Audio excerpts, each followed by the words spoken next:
Buenos días. En esta clase virtual vamos a presentar un estudio de caso que nos va a permitir abordar algunos planteos éticos que son muy pertinentes a la hora de revisar, replantear las prácticas de intervención en psicopedagogía. El estudio de caso lo tomamos del diario La Voz del Interior y se titula Muerte de etiología dudosa. En esta publicación de La Voz del Interior del 2021, el 29 de abril del 2021, encontramos la siguiente noticia, ¿sí? Muerte de etiología dudosa. La Fiscalía investiga la autodeterminación de una mujer como muerte dudosa y si hubo instigación.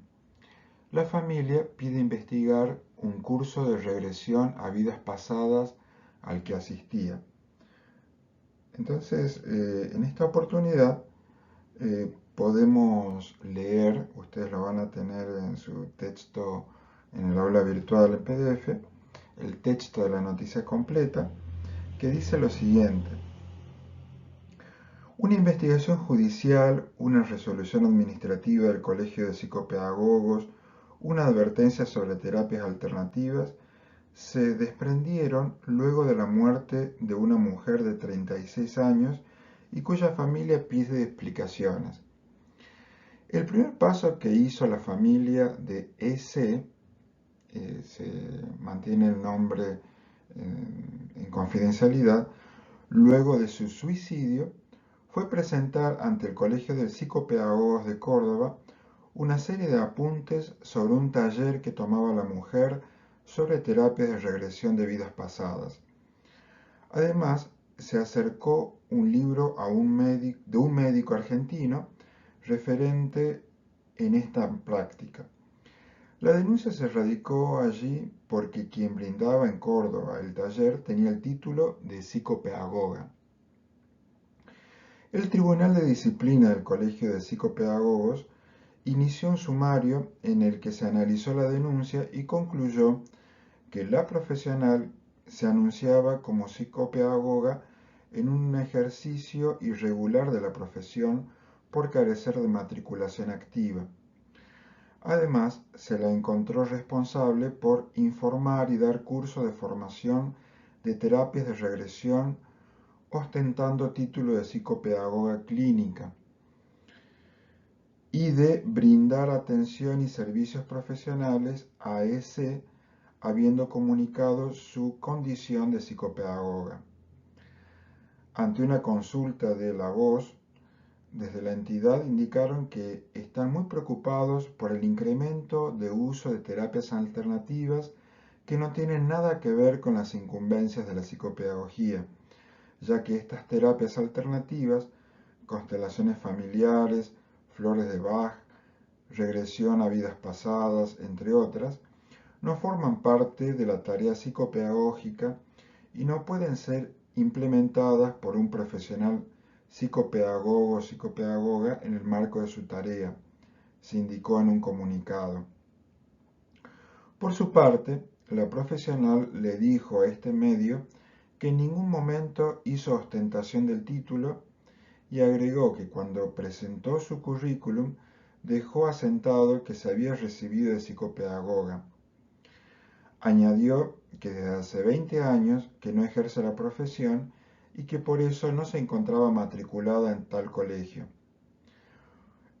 En lo central a la denuncia, dijo que el curso no tenía nada que ver con lo que pasó a ese, el suicidio. La investigación judicial. En la justicia se investiga la muerte de ese como de etiología dudosa. El fiscal del distrito 3, turno 3, Fernando López Villagra, pidió una pericia psicológica para analizar si hubo o no incitación al suicidio. Sabemos que la muerte fue por suicidio. No hay ningún elemento externo que permita pensar en la participación de terceros. lo que investigamos es si hubo incitación. Es una causa que tiene 200 fojas. Tenemos materiales de un curso, 2 celulares de ella, frascos de pastillas, dibujos en las paredes y las declaraciones de sus familiares, explicó el fiscal. El funcionario le ofreció a la familia constituirse en querellante para poder iniciar la pericia psicológica con perito de parte, si lo quisieran así.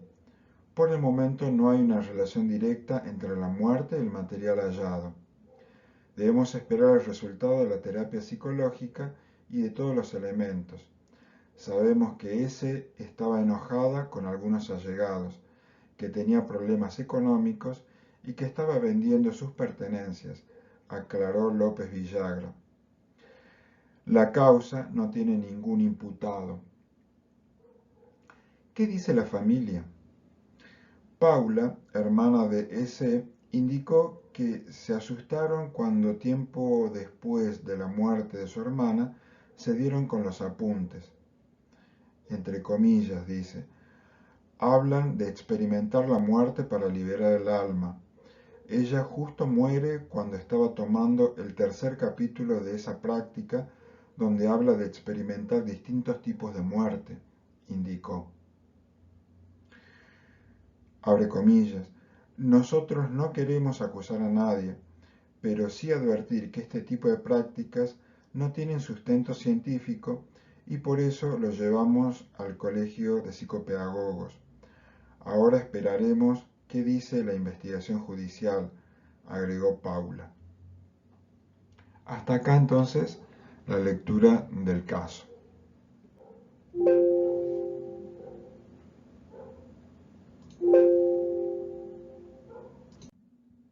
Si procedemos a analizar el caso, nos encontramos con que S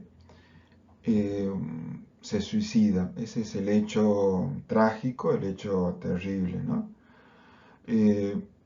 Hay una intervención de una psicopedagoga, ¿sí?, que declara que hace 20 años ya no ejerce, pero sin embargo era conocida como psicopedagoga.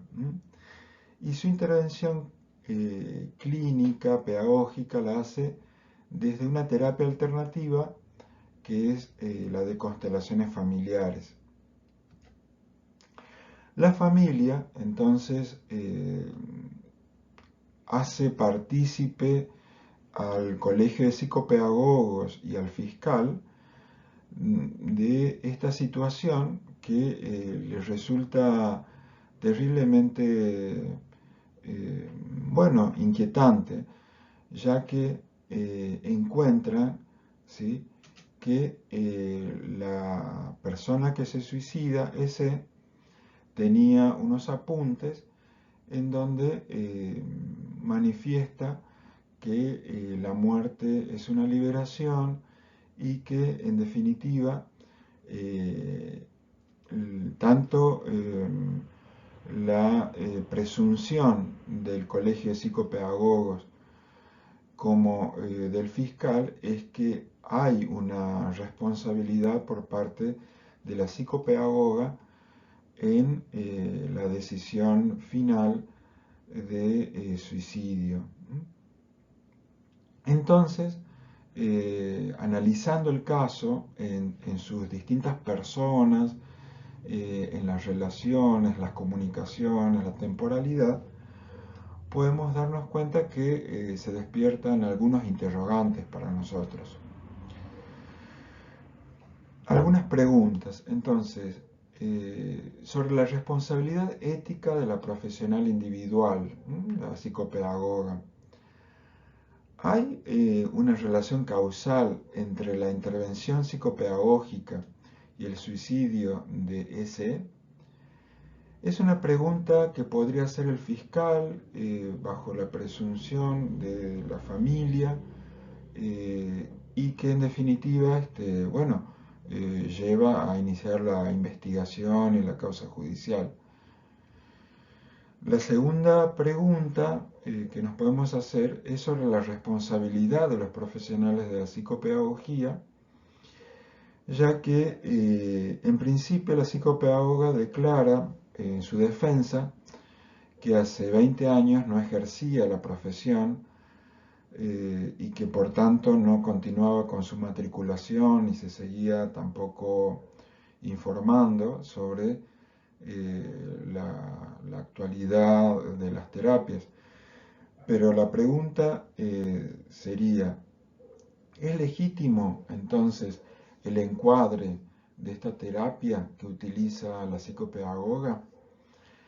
Y esta cuestión de la legitimidad de la terapia es una pregunta que se hacen tanto la familia como el fiscal y se la hacen efectivamente al Colegio de Psicólogos, que declara que no es legítima esta terapia de constelaciones familiares porque tampoco encuentran una fundamentación científica en sus referencias bibliográficas, en sus investigaciones, ¿sí? De tal modo que hay como una declaratoria por parte del Colegio de Psicopedagogos, hay una definición del Colegio de Psicopedagogos. Pero nosotros, en un ámbito académico, en un ámbito de taller de ética profesional, podemos preguntarnos acerca de la historicidad del debate de lo legítimo. ¿Eh? Lo que hoy es denominado alternativo o terapia alternativa, en el futuro puede ser legítimo si es legitimado o no por una comunidad de expertos. ¿Sí? Esa podría ser una pregunta, recordando sobre todo la historicidad de las disciplinas clínicas, ¿no? El psicoanálisis, efectivamente en su origen, no era reconocido por algunas asociaciones clínicas. Hoy por hoy tiene mucha más aceptación y mucha más eh, fundamentación como encuadre psicodinámico en la intervención psicopedagógica. Pero las preguntas sobre las terapias alternativas nos llevan también a preguntarnos cuál es el límite, ¿no? Entre lo que hoy es denominado ilegítimo o fuera de la legalidad y lo que es factible de ser investigado por el método científico de lo que puede ser entonces una hipótesis de investigación. En este sentido, lejos de querer poner en duda la investigación y los fundamentos del Colegio de Psicopedagogos, que ya se ha declarado en contra de esta práctica de intervención psicopedagógica, en un ámbito académico lo que tenemos que plantear es esta cuestión bueno, de cuál es la legitimidad del conocimiento científico en sus métodos, en su naturaleza y en sus consecuencias, ¿sí? Para esto entonces nos puede servir justamente la ética de Jürgen Habermas, en tanto nos ayuda a plantear muchos de estos términos del debate. Habermas recibe influencias muy diversas, pero básicamente podemos decir que es un ético neocantiano, tal como habíamos ya denominado a Adela Cortina, ¿sí? Es decir, hay una recepción renovada y crítica de la obra y el pensamiento ético de Kant a la luz de ser parte del segundo periodo de la Escuela de Frankfurt, siendo la Escuela de Frankfurt una, eh, un movimiento filosófico, una escuela que replantea muchos de los fundamentos de las consecuencias de la ciencia y la tecnología a partir de las guerras mundiales, a partir de el holocausto judío, a partir de lo que fue también eh, las guerras que desencadenaron Hiroshima, digamos, la bomba atómica que explotaron en Hiroshima y Nagasaki. Es decir, hasta dónde eh, la ciencia y la tecnología puede plantearse desde un posicionamiento positivista como exenta de la pregunta acerca de la responsabilidad de sus consecuencias. ¿Sí?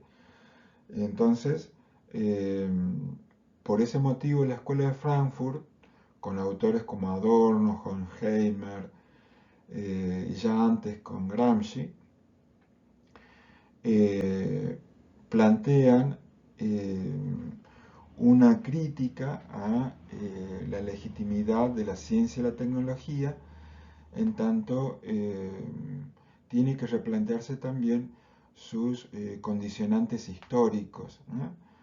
Porque justamente siendo el conocimiento científico históricamente constituido, es también entonces condicionado por todas las formas de producción histórica.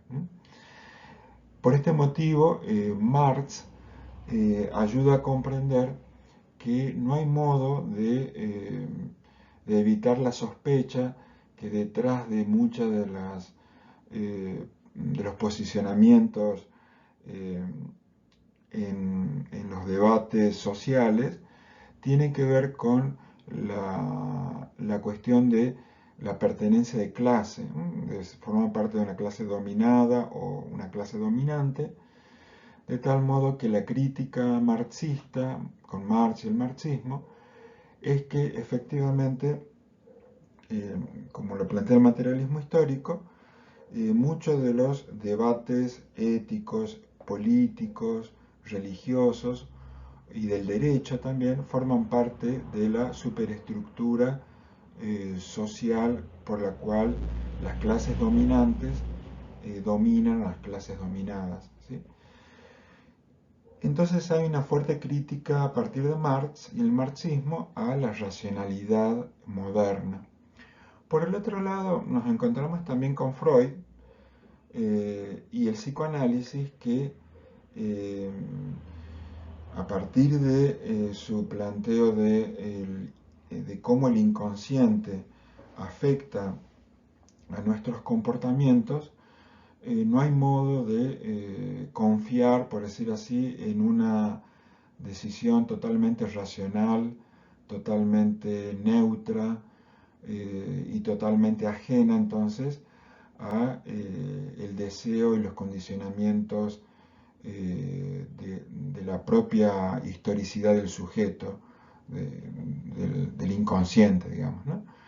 De tal modo que hay coacciones internas. Es por ese motivo que Paul Ricoeur denomina tanto a Freud como Marx y bueno, acá a Nietzsche, podemos sumarlo, como maestros de la sospecha. Y que Habermas, de algún modo, influenciado también por estos autores, relee a Kant en estos planteos de cómo hay que revisar la racionalidad moderna, la racionalidad ilustrada. La teoría crítica de Habermas entonces plantea que para la racionalidad ilustrada de Kant, que depositaba solamente en la conciencia individual, la conciencia ética, toda por decir así, el peso de la justicia y de y de la pureza de la acción ética en la conciencia individual. Para Habermas, entonces, la crítica que le hace a Kant es que Kant no tiene en cuenta la historicidad y sobre todo la acción comunicativa. ¿Mm? El siglo XX ha sido también denominado el siglo del giro lingüístico, en el que a partir de filósofos como Wittgenstein y la filosofía analítica plantean que el lenguaje no solamente es un medio de comunicación, sino es un modo de crear mundo. De tal modo que el giro lingüístico en la filosofía, en las ciencias sociales y particularmente en la educación ha revolucionado la comprensión de la emancipación. Es por eso que Habermas va a plantear entonces que si la ilustración con Kant y la racionalidad moderna nos invitaba a soñar en un futuro sin condicionamientos del mal, de la violencia y una paz perpetua, ¿sí? Entonces, lo que nos dice es que esta promesa no ha sido cumplida y que en definitiva la emancipación sigue siendo una promesa vigente, una promesa que hay que cumplir, de tal modo que la acción liberadora tiene que abrir paso al desarrollo del potencial humano. De tal modo que eh, la teoría crítica entonces de la Escuela de Frankfurt y de Habermas revisan el positivismo de la filosofía sobre la ciencia y la tecnología, tratando de seguir por un lado eh, una recuperación de su responsabilidad normativa, es decir, hasta dónde la ciencia y la tecnología tiene responsabilidad cuando afirma cierto discurso de verdad. Y por el otro lado también eh, trata de desmarcarse de cualquier tipo de absolutismo o cualquier tipo de dogmatismo que lleva a las sociedades contemporáneas del siglo XX y contemporáneas a formas totalitarias, como lo fue el nazismo, como lo fue el fascismo, como son las formas que pueden, digamos, hacer peligrar todo debate abierto, pero también debe ser cauto para no caer en un relativismo de las razones, un relativismo moral, un relativismo ético. Entonces, la base normativa para recuperar la racionalidad consiste en lo siguiente. Es la comprensión de que aunque el conocimiento es históricamente condicionado, es teóricamente posible evaluar racionalmente el conocimiento, así como las afirmaciones de verdad independientemente del condicionamiento histórico. Esto lo plantea en Teoría de la Acción Comunicativa, en tanto y en cuanto la racionalidad abierta a la posibilidad de argumentar entre los sujetos, está abierta entonces también a la posibilidad de criticar, por decir así, sus propios fundamentos. Y entonces revisar de esa forma sus propios fundamentos normativos. De este modo, entonces Habermas trata de conciliar la teoría y la práctica, trata de conciliar la dificultad de sostener por un lado valores y por el otro lado la fuerza de los hechos. De tal modo que Habermas intenta resolver estos dos grandes problemas de los fundamentos normativos que ya tenían la teoría crítica de los marxistas tradicionales, pero que también tiene, digamos, como debilidad el positivismo que reduce toda verdad a la ciencia, pero también el relativismo que pretende, bueno, creer en cualquier cosa.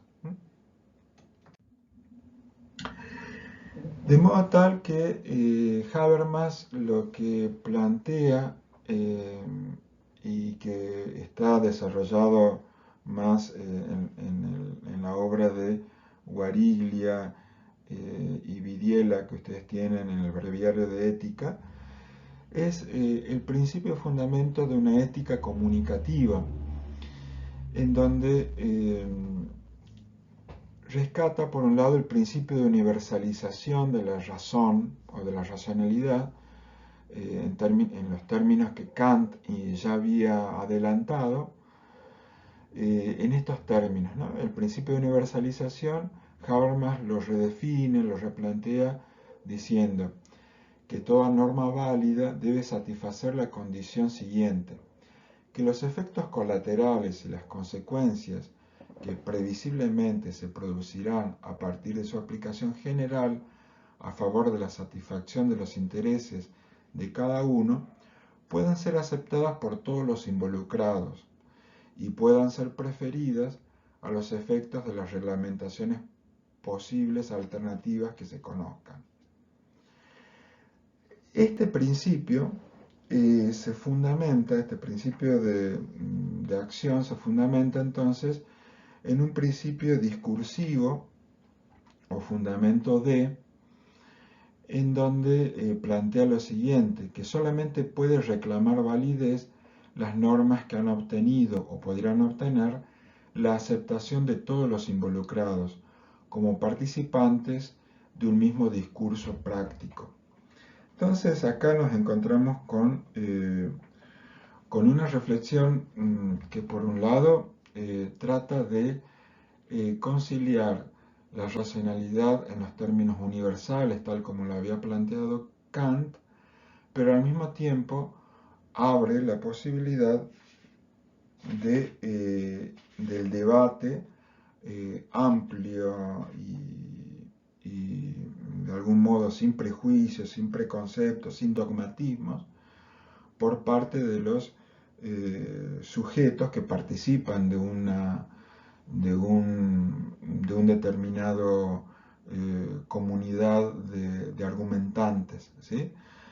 Entonces, esto es lo que va a llevar a que, bueno, se den como distintas eh, reflexiones a partir de estos planteamientos de Habermas.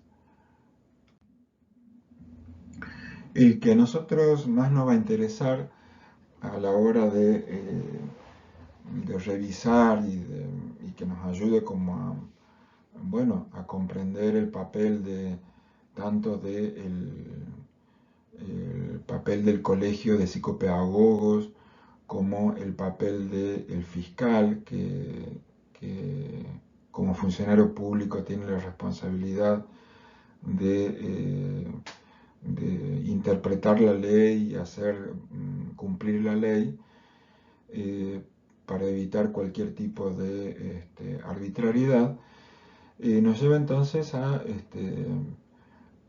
bueno, a esta pregunta que nos podemos hacer. Bueno, ¿quiénes evalúan la legitimidad de una intervención psicopedagógica desde una terapia o una terapia alternativa? Esta cuestión de la legitimidad no es menor porque, como ya había adelantado en las preguntas anteriores, bueno, no hay, por decir así,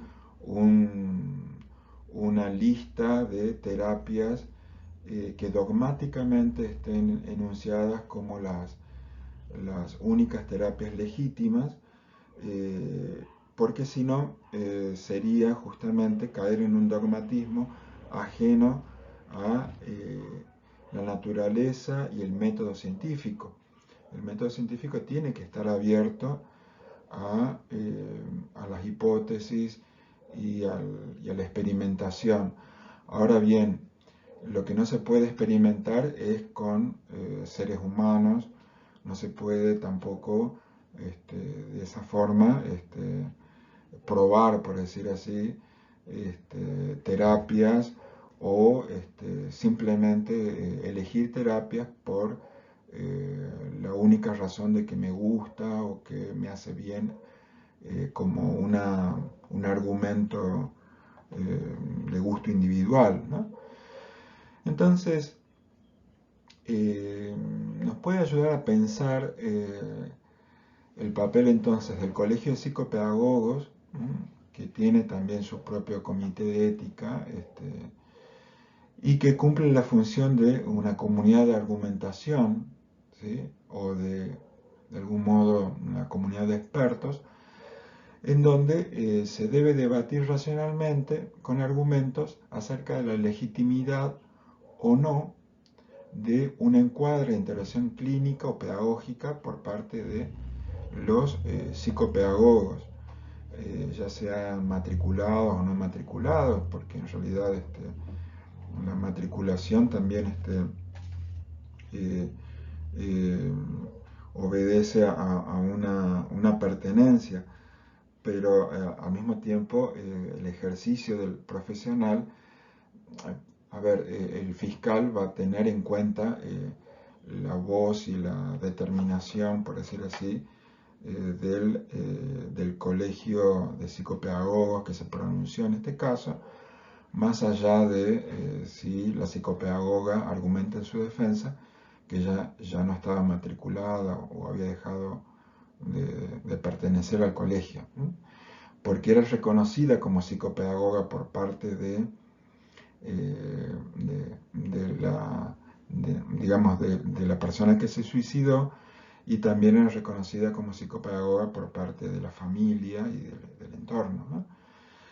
Entonces, no hay modo, por decir así, de desembarazarse a veces justamente del reconocimiento de ser un profesional que interviene en una práctica, ¿no? En ese sentido, bueno, es muy importante sí, aclarar siempre todos esos, ese reconocimiento, digamos, que uno tiene en una institución o por parte de otras personas, ¿no? Entonces, Robert Alexy, discípulo de Habermas, plantea como reglas que se pueden como aplicar a la hora de aplicar estos principios y fundamentos que ya habíamos comprendido con Habermas, ¿eh? El, el primer nivel de reglas es el de condicionantes de sentido, ¿sí?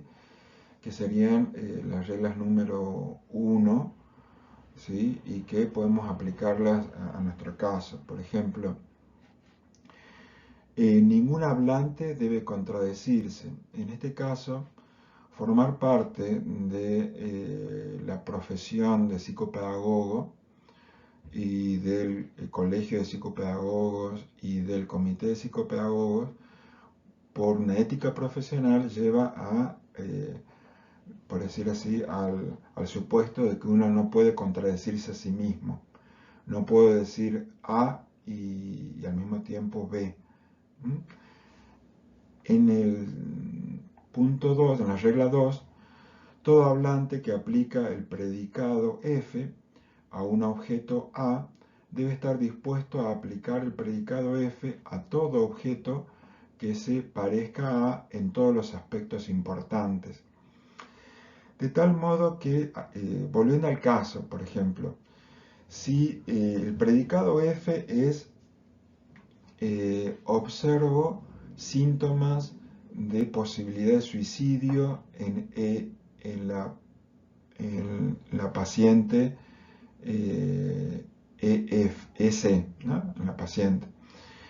Entonces, tiene que ser para un profesional de la salud algo que lo llame lo llame como a advertir que cualquier intervención clínica puede ser peligrosa, puede ser riesgosa, no solamente para sí mismo, por la responsabilidad profesional, sino también justamente para el propio paciente, que por su vulnerabilidad, por su estado delicado, bueno, puede tomar decisiones que vayan contra la integridad de su propia vida.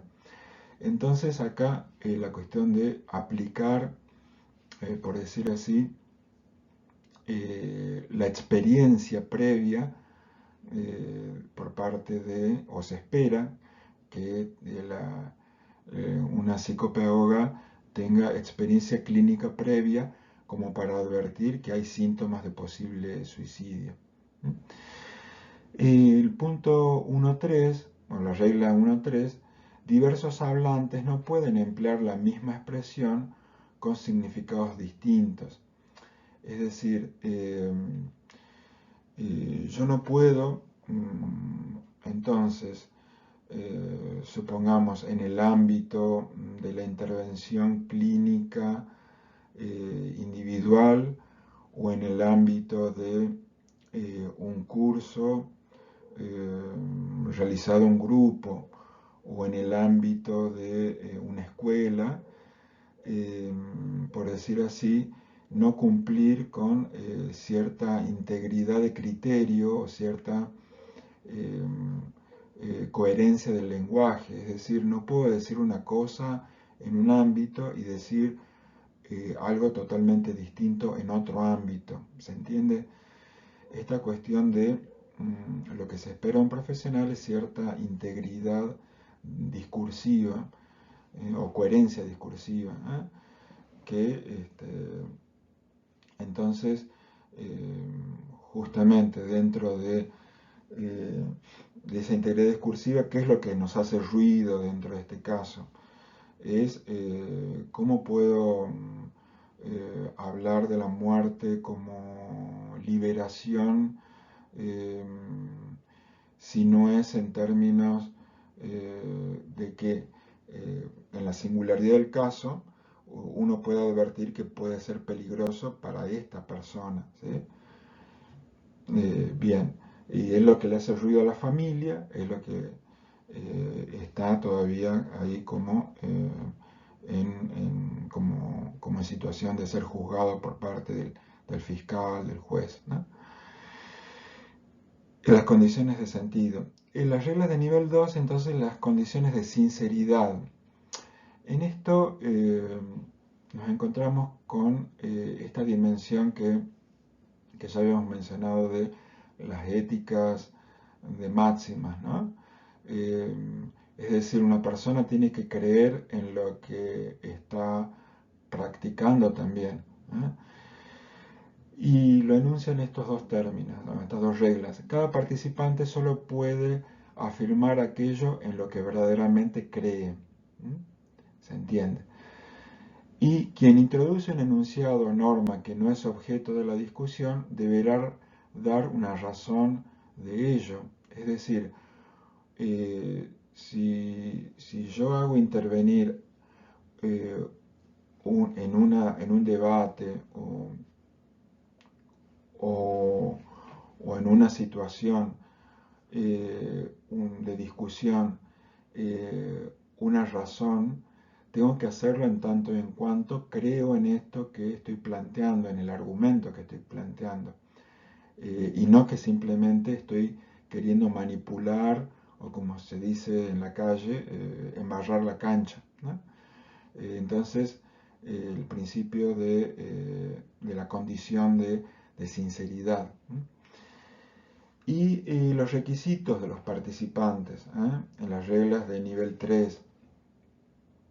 Cada sujeto capaz de lenguaje y acción puede tomar parte en las discusiones. Es decir, ¿quiénes pueden discutir acerca de la legitimidad o no de la intervención psicopedagógica, de el encuadre, digamos, o el encuadre de una intervención psicopedagógica, y son los mismos psicopedagogos, ¿sí? En tanto, participan de esa comunidad de especialistas. Y cada uno, siguiendo las reglas 3.2, cada uno podrá problematizar cualquier afirmación, es decir, en tanto en cuanto tiene, participa de esa comunidad de debate. Cada uno podrá introducir cualquier afirmación en la discusión, ¿sí? Ya sea desde la experiencia clínica o desde otras experiencias. Y punto C, cada uno podrá expresar sus posiciones, necesidades y deseos. En cuanto a que la expresión de necesidades y deseos no necesariamente es vinculante, pero puede ser una información que ayuda a otros a comprender por qué uno cree en lo que cree, ¿no? Y el 3.3 es que, de los requisitos de los participantes, de que ningún hablante puede ser impedido mediante una coacción que se interponga fuera o dentro de la discusión en el goce de los derechos fijados, tanto en el primero como en el segundo artículo de los requisitos de los participantes.